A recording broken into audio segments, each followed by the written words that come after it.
And I'm sure some of you saw the posters and the signs. You wondered to yourself, what in the world is this thing going to be about? What are they going to talk about in church about Netflix and chilling? And so we're gonna get to that in a second. But I want to tell you what this is overall is a series about relationships and about all the aspects that go into it. And so we're going to talk about things like loneliness. We're going to talk about things like feelings of guilt, like I'm never good enough in a relationship. We're going to talk about things like next week we're actually going to ask the question, does God really care if we have sex? And what does the Bible say about that? And what can we learn about that? And how to have a good relationship in the midst of all of that?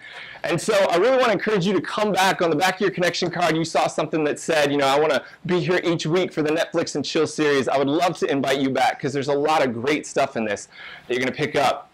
But today we're just going to be talking about this whole idea in general of relationships in a world where there's so many options. How do we pick the right one? And let me start by telling you a story. So when I was in,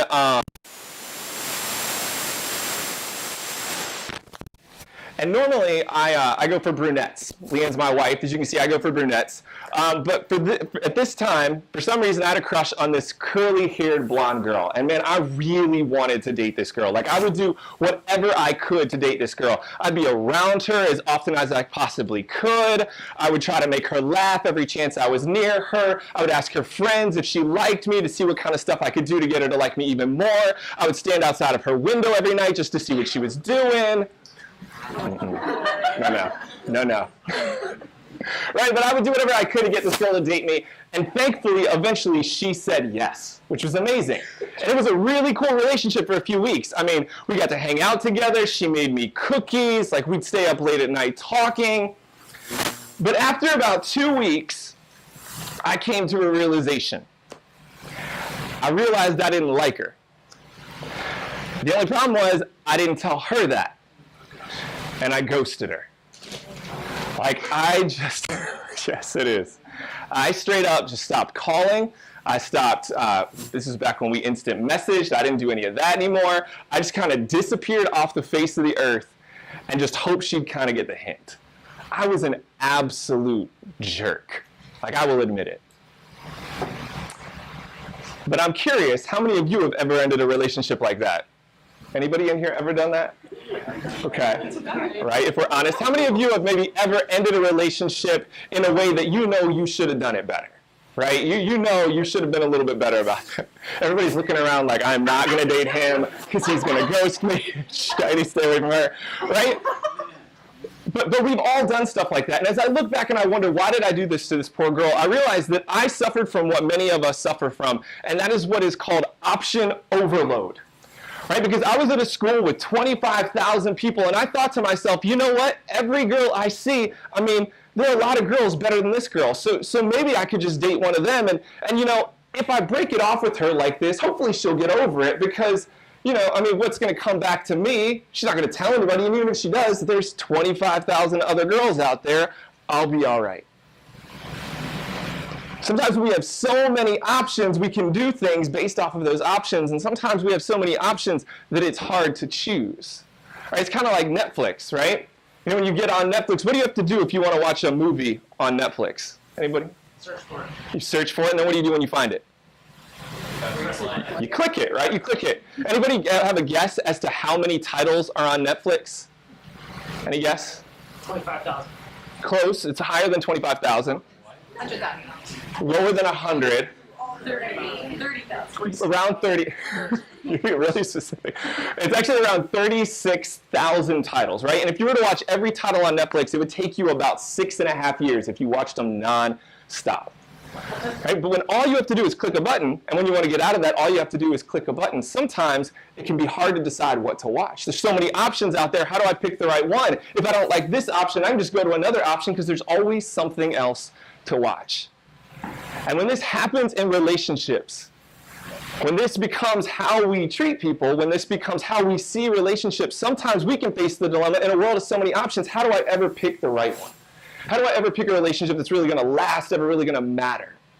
And that's what we're going to talk about today. How do we find a relationship that matters, that lasts, that's worth it, and not get lost in all the options? And here's the thing. The good news is that we are not the first people who have ever wrestled with this question. Right, this question has been going on since the very beginning of time. Way back in the very beginning, people were wondering stuff like, how do I pick the right person to spend the rest of my life with? How do I pick the right mate? How do I know if this woman is going to be a good mother to my kids someday? How do I know if this man is somebody who's going to work hard and keep their job? How do I feel about the fact that this woman is so much more beautiful and smart than me? How do I feel about the fact that this man has way more hair on his back than he's got on his head? How am I going to deal with that, right? How do I find the right person in a world of so many options? What we're going to look at today is we're going to look at a story of a guy who deals with this problem in a way that none of us ever will. I mean, he has a decision dilemma bigger than anything we will ever face. You will think your problems are easy when you see this guy's story, and it's the story of a guy named Jacob. So we're going to go into the Bible, and we're going to look at a story from the very first book of it, the book of Genesis, of a story of a guy named Jacob who finds himself in this dilemma about how to find the right woman. And so if you've got Bibles, you're welcome to open them up to Genesis 29, but otherwise we have these words up here on the screen for you. And let me give you a little bit of a backstory about what's going on as we meet this guy Jacob. Jacob has recently just pulled a prank on his brother Esau. When his father was on his deathbed, he snuck in there, dressed up like his brother, and got his father to give him the inheritance instead of his brother. So no big deal.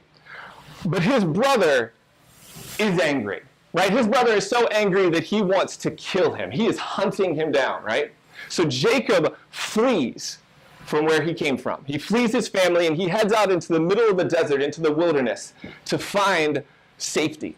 And the only clue his father gives him about where to go is he says, go to this place where your uncle Laban lives, and there you can settle down and you can find a wife. And so that's what he's doing as we head into this passage right here. And so let's look at it together and let's see what happens. It says, then Jacob continued on his journey, and he came to the land of the eastern peoples. And there he saw a well in the open country with 3 flocks of sheep lying near it, because the flocks were watered from the well. And the stone over the mouth of the well was large. And so let's just stop right here, because what you need to realize is as Jacob has wandered through the desert, finally he finds a well, which means water, right? So he is excited about this. And not only is it any well, it is a large well, which means it's got lots of water and it's going to be surrounded by lots of people. So as he's searching for some place to settle down, as he's fleeing for his life, he feels like, finally, I found it. And this is what happens next. While he was there, while he was still talking with the people around this well, Rachel came with her father's sheep, for she was a shepherd. Now let's stop there, because here's something you need to know about Rachel right now. Rachel is probably not looking her best in this moment. What does it say that Rachel does? What's her job? She's a shepherd, right? So she spends all of her time with sheep. She smells like sheep. She's dirty like sheep are dirty in this moment. Right? When she goes out with the girls on Friday night, she's just hanging around with a bunch of sheep. Like, this is what her life is. She does not feel like a hot commodity in this moment. But look at what Jacob does. It says, when Jacob saw Rachel, daughter of his uncle Laban, and Laban's sheep, he went over and rolled the stone away from the mouth of the well and watered his uncle's sheep. And then look at what he does. It says, then Jacob kissed Rachel and began to weep aloud. Ladies, how would you feel if a guy comes up to you and he is so overtaken by your beauty that the first thing he does is kiss you and start crying? That is either incredibly romantic or so creepy, right?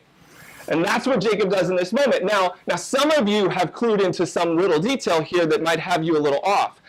And that's that Rachel is the daughter of his uncle Laban, which would therefore make Rachel his, yeah. And that seems weird, doesn't it? Let's not get caught up on that for a couple of reasons. One, back then, they didn't look at that sort of thing the same way we look at it now. There were a lot of reasons why people might marry into their own family. They didn't marry their brothers and their sisters, but there would be reason that it was okay to marry their cousins. And in this story, there's a very good reason for that. So let's just kind of put that little weird piece of this out of our minds for a moment and kind of hold on to the fact that Jacob has fallen in love with this girl, and there's a really good reason why. All right, so let's see what he's willing to do next. It says, now Laban had 2 daughters, and the name of the older daughter was Leah, and the name of the younger daughter was Rachel. Leah had weak eyes, but Rachel had a lovely figure and was beautiful. And Jacob was so in love with Rachel that he said, look, I will do this. I will work for you for how long? I will work for you for 7 years in return for your daughter Rachel. And Laban said, well, it's better that I give her to you than to some other guy. Stay here with me. Gentlemen, that's exactly what you want to hear from your future and father-in-law. Well, it means she could marry somebody else, so I guess, right? But look at this. Right? Jacob is willing to work for 7 years. And this is where we get our first answer, our first solution to this problem of, in a world with so many options, how do we find the right one? Because this is what Jacob teaches us right now. The very first thing he shows us about how to find the right relationship is that you've got to decide that it's not a game. If you're filling in notes, you've got those inside. This is the first fill-in. This is the first solution. You've got to decide that it's not a game. And we can see that in Jacob's story, right? I mean, we can see that that's exactly what he does. He's willing to work 7 years for this girl. He's not playing a game. He's not messing around. He's not just playing the field. He is willing to treat this very, very seriously in order to get this woman. And yet the challenge is that in our Netflix and chill culture, it's so easy to treat relationships like a game. Right? You all know the phrase, all I have to say is the beginning, you can fill in the end for me. Don't hate the player, hate the game. Right? It's a game. We play with people. We will go and have this kind of relationship on this side and do this thing on this weekend, and we'll have one-night stands with people, and we'll do this and we'll do that. And sometimes relationships just kind of become games. Just somebody who makes us feel good, somebody who does what we need them to do in the moment. But here's the problem with that. When you treat a relationship like a game, then you end up treating a person like an object. Let me say that again, because that's heavy. When you treat a relationship like a game, you end up treating a person like an object. That girl I ghosted, I didn't treat her like a person. I treated her like an object. I treated her like somebody who I enjoyed for a couple of weeks. I enjoyed her companionship, and then when I was done with it, I left her. And I didn't give her the decency of telling her why I was leaving. I just left her to have her heart broken. That's not how you treat people. That's not how you have a good and solid and decent relationship. And yet, too often, it's easy to get caught up in that. Where we just treat people like objects. They're just good for what we need them for in that moment. Somebody good to look at. Somebody who makes us feel good for a period of time. But here's another problem with that, right? When we treat people like objects, when we treat relationships like games, 2 things can happen. One, if we play the game too long, eventually it might become impossible to decide. All of us know those people, they're like 40, 50, 60 years old, and they've never been married, and when you ask them why, they said, I just couldn't find the right person. Right? But they dated, and they dated, and they dated, and they dated. The problem was, there was always another option. There was always somebody better.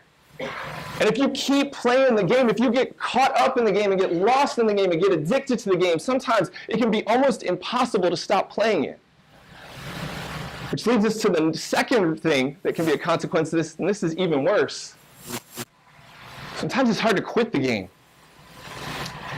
Like, say you do get in a relationship. Say you do find somebody who you want to spend the rest of your life with, and maybe you even get married. But while you're in that relationship, maybe a few years down the road, things begin to not be as great as they once were. A kid comes into the picture and there's a lot of stress in the family. Or maybe you start arguing and fighting, or maybe they start to look a little bit old. And all of a sudden you're not as attracted to them, and all of a sudden that game keeps creeping back. And you start seeing other options that look like better options. And then what do? How do you fight it? See, sometimes when we get lost in the game, it can live with us forever. And so the first thing we have to do, if we're going to really have relationships that matter, is we've got to commit to the fact that this is not a game. We've got to decide that it's not a game. And the second thing that we need to do is this. You've got to know what you need. In a world filled with so many options, one of the things you need to do is you need to know what you need in order to be able to pick a good and right relationship. How many of you have ever had the problem on Netflix where you spend probably a good 20 to 30 minutes trying to find something to watch? Anybody ever had that problem? Right? I had it the other night. My dad and I came here to watch a show one night while we were waiting on my mom and my wife. And it took us probably 20 minutes just to figure out what in the world we wanted to watch. And we ended up watching something we didn't even like because we just didn't have anything else to watch. Right? And that kind of thing happens, right? I mean, that can happen where you just have so many options, you get stuck. And unless you know what you want, right? If you go into Netflix saying, I want to watch a comedy, I want it to be a TV show, I want it to be within the last few years, I want it to, I want to find something starring Will Smith, like, it doesn't matter what it is, unless you know, then you're going to get stuck. That's why you have to know what you need. There was this time, right when I met my wife, Leah, we weren't even dating at this point, where I went over to her house one night as she was packing, and we were just chatting. And in the midst of that conversation, we started talking about relationships. And when we started talking about relationships, all of a sudden she said, I've actually got this top 10 list of things I need in the guy that I marry. Now, I don't know if this was a hint, but I immediately started thinking, I wonder if I measure up. And so I'm going to share with you something. I don't know if we've ever shared this with anybody else. I'm going to share with you her top 10 list. All right? And you can just see kind of what she needed, right? And just imagine me the whole time being like, I hope I can hit check. All right, so here we go. Number one thing she needed in a relationship was this. She needed someone who was as strong, if not stronger than her, in their Christian faith. To which I immediately thought to myself, I'm a pastor. I got this. Number two, does not smoke or drink heavily. Check, not my thing. Number three, be romantic. Baby, I could be romantic for you. Number four, agree wholeheartedly with waiting until marriage for sex. Now, this was something that I actually was searching for too. And I know for some of you this may seem really strange, and we're actually going to talk about this sort of thing next week, about why in the world we did that and stuff like that. But yes, that was a yes. Enjoy surprising me. The fact that you are dating me surprises me, so yes, I will return the favor. Number six, be affectionate. I can do that. Number seven, tell me I'm beautiful frequently. I see a pattern here, but yes, sweetheart, I will adore you. Number eight, enjoy music as much as I do. I was in an a cappella group. I got this. I got it. Number nine, love my family. Barely know them, but I can get around to that. And number 10, I love this, not want to live far away or where it's cold. Sweetheart, my dad is from Florida and I am stuck in Virginia. We are good to go. So as I get to number 10 on this list, like I am thinking in my head, sweetheart, you need to stop looking. You have found your man. But I didn't say that because that's creepy. So on the outside, I just said, that's cool. While inside, I thought to myself, it's gonna be me. All right, now we look at this list and we think to ourselves, I mean, that's funny. Like some of those things might seem a little strange. Or like, man, she wanted somebody to be romantic and tell her how beautiful she is. But here's the thing I can tell you being married. Every single one of these things on this list was essential. I mean, telling her she's beautiful, man, if your spouse, if the person you spend the rest of your life with doesn't tell you how often that they're attracted to you, and how beautiful or attractive and handsome they think you are, that's struggle right there. Somebody who isn't romantic and affectionate, that could tear a relationship apart.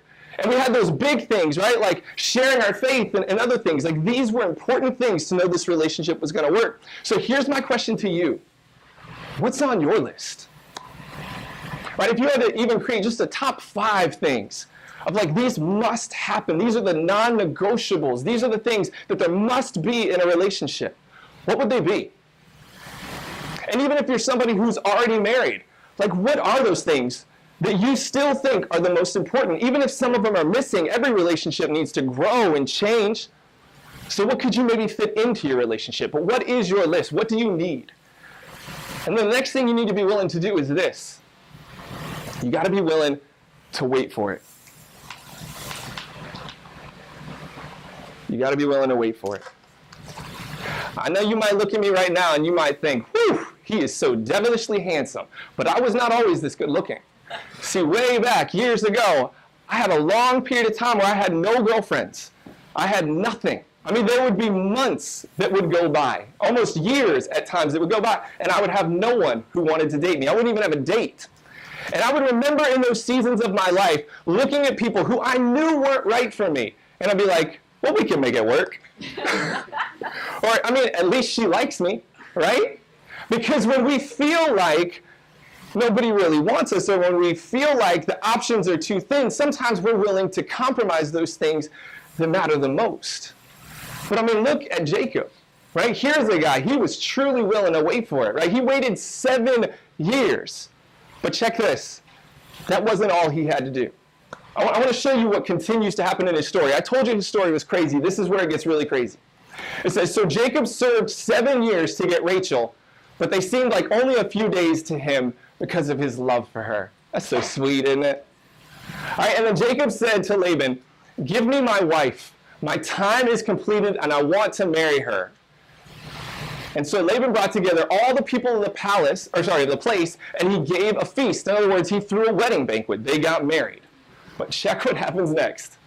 But when evening came, he took his daughter Leah, and he brought her to Jacob, and Jacob made love to her instead. Which, just so you know, that means they're married in this culture. So first off, that's just low, right? But secondly, I'm always wondering, like, how did he not know? Right? I mean, it's dark, it's a tent, I get it, but how do you not know? Whatever the case, though, whether he knew or not, he is stuck. He is married to Leah. And so the next morning he wakes up and it says, when morning came, whoop, there was Leah. And so Jacob said to Laban, well, what is this that you've done to me? I mean, I served you for Rachel, didn't I? Why have you deceived me? And Laban replies, it's not our custom to give the younger daughter in marriage before the older one. So finish this daughter's bridal week, and then we'll give you the younger one also. In return for, check this, another 7 years of work. And he did it. He is willing to work 14 years for this woman. This is a man who is willing to wait for what matters most to him. It is so easy in our culture, in this Netflix and chill culture, when we're just not finding love, when we're just not finding the person that we want, we just can't find a relationship, to just look out there and be like, well, I'll just take any option, right? There's thousands of them.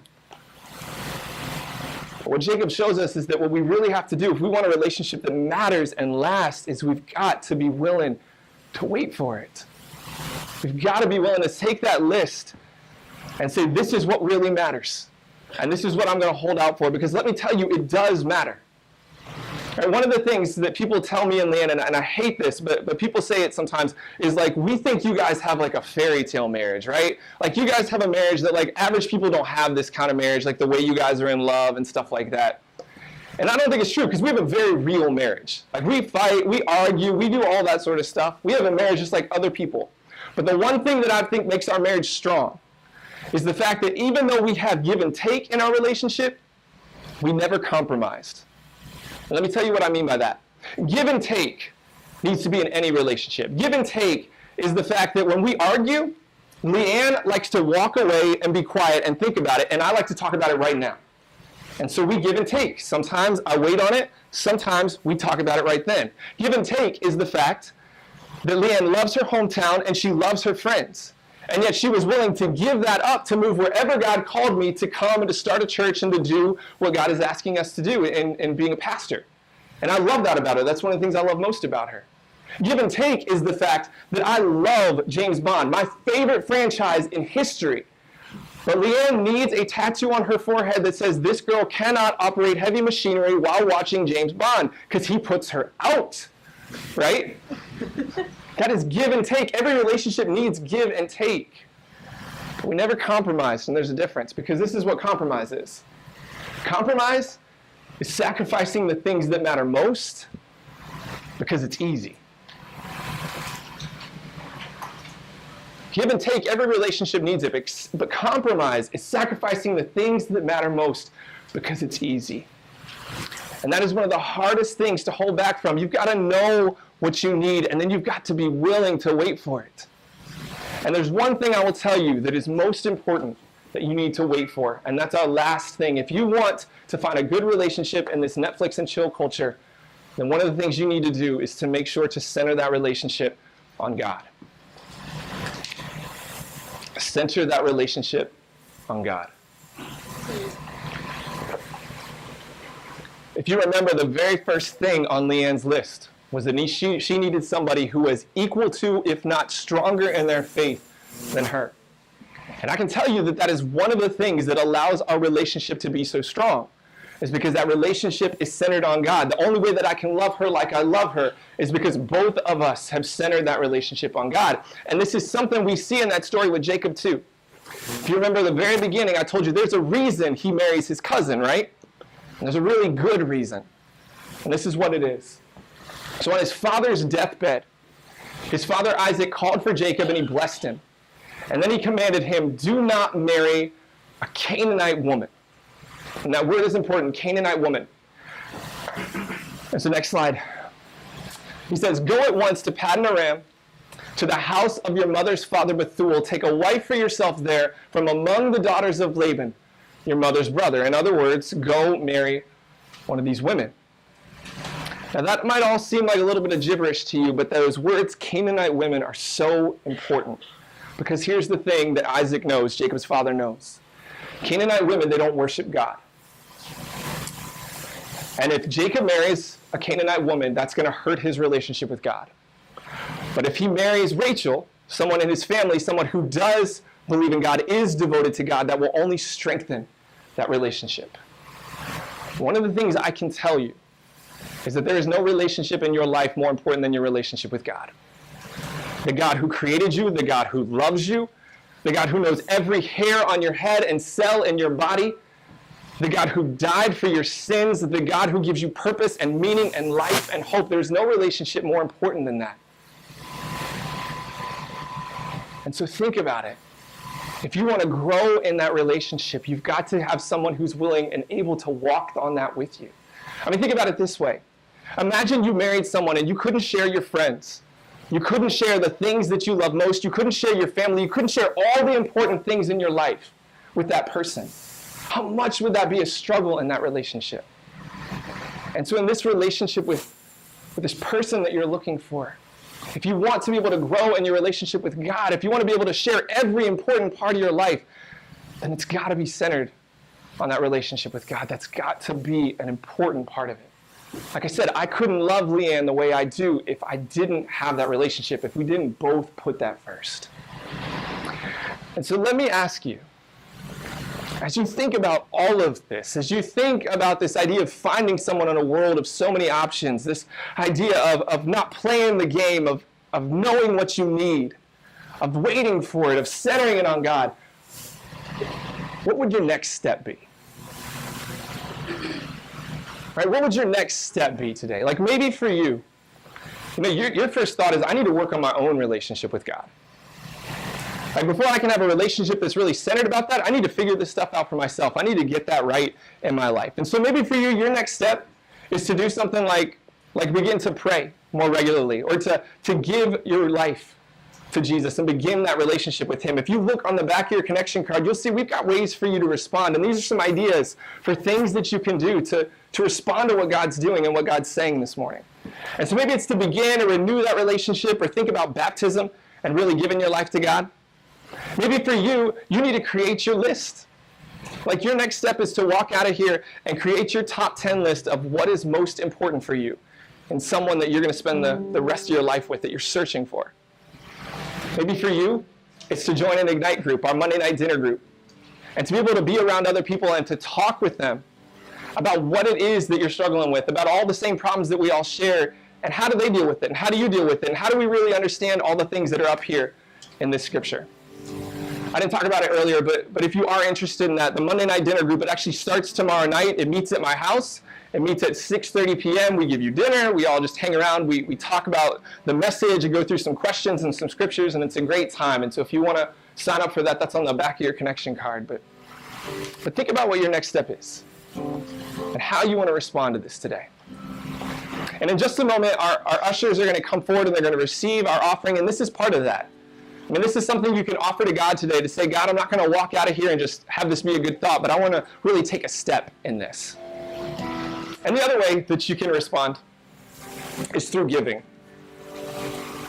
And so as those offering baskets come around, I want to invite you to consider what it is that God is also going to ask you to give today.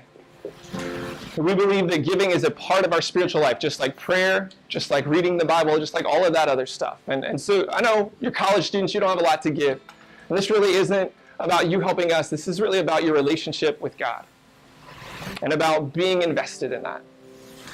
And so in just a moment, the ushers are going to come around, and I'm going to give you some time to fill all that stuff out.